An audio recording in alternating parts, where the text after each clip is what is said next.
एक कबीरदास जी का बड़ा सुंदर चरित्र आता है। कबीरदास जी के घर के पास में, कबीरदास जी के झोपड़े के पास में, घर के पास में एक नाचने वाली नर्तकी ने, एक नाचने वाली, सबको प्रसन्न करने वाली नर्तकी ने अपना घर कबीरदास जी के पास में बना लिया। अब कबीरदास जी के यहाँ तो संतों का डेरा लगा रहता था, कबीरदास जी के यहाँ तो साधु संत पड़े ही रहते थे। जो टोली आती थी वो कबीरदास जी के यहाँ चली जाती थी और वहां पर कबीरदास जी के यहाँ रहते, भजन करते, भोजन करते, चले जाते। कबीरदास जी के यहाँ पड़े हैं, संत साधु भजन कर रहे हैं, कीर्तन कर रहे हैं, मंत्र जाप कर रहे हैं, भजन कर कर चले जाते। देखिए कबीरदास जी के बाजू में नर्तकी ले रही है, एक नाचने वाली, जिसने मकान बना लिया कबीरदास जी के बिल्कुल बाजू में रह रही है, अच्छे से रह रही है। कबीरदास जी के यहाँ संत आ रहे हैं, साधु आ रहे हैं, सन्यासी आ रहे हैं, तपस्वी आ रहे हैं, साधक आ रहे हैं, उपासक आ रहे हैं, और वो नर्तकी जो रोज शाम होते से ही दीप लगाते से ही नाचना चालू कर देती है और उसके यहाँ भी लोग आ रहे हैं। कबीरदास जी के यहाँ साधु सन्यासी संत महात्मा आते हैं और नर्तकी के यहाँ उसके जो चाहने वाले हैं, उसके नृत्य को देखने वाले, उसके स्वरूप को देखने वाले आते हैं। भीड़ उसके यहाँ भी है, भीड़ इसके यहाँ भी है। नर्तकी ने अपने पड़ोसी के यहाँ देखा तो संत ढेर बड़े सुंदर सुंदर संत नर्तकी ने देखा कबीर के यहाँ बैठे हुए हैं। नर्तकी के हृदय में ईर्ष्या जागी। जिसके अंदर पाप ज्यादा भरा होता है ना, उसको संत अच्छे नहीं लगते। जिसके अंदर पाप ज्यादा भरा होता है उसको शिव महापुराण अच्छी नहीं लगती। जिसके अंदर पाप ज्यादा भरा होता है उसको मंदिर अच्छा नहीं लगता। जिसके अंदर पाप ज्यादा भरा होता है उसको भगवान का भजन अच्छा नहीं लगता। जिसके अंदर पाप ज्यादा भरा होता है उसको धर्म और भगवान की भक्ति अच्छी नहीं लगती। कैसे अच्छी नहीं लगती? अंदाजा लगाना।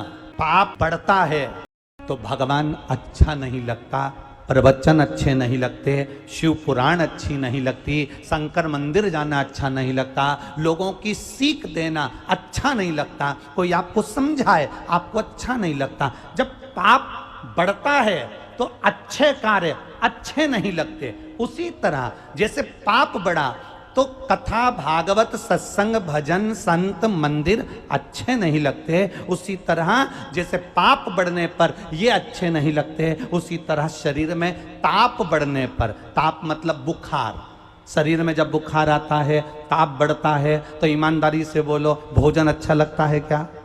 जम के बोलो जरा, भोजन अच्छा लगता है? नहीं। पाप बढ़ता है तो भजन अच्छा नहीं लगता, ताप बढ़ता है, बुखार बढ़ता है, बहुत ज्यादा फीवर जब बढ़ता है तो भोजन अच्छा नहीं लगता।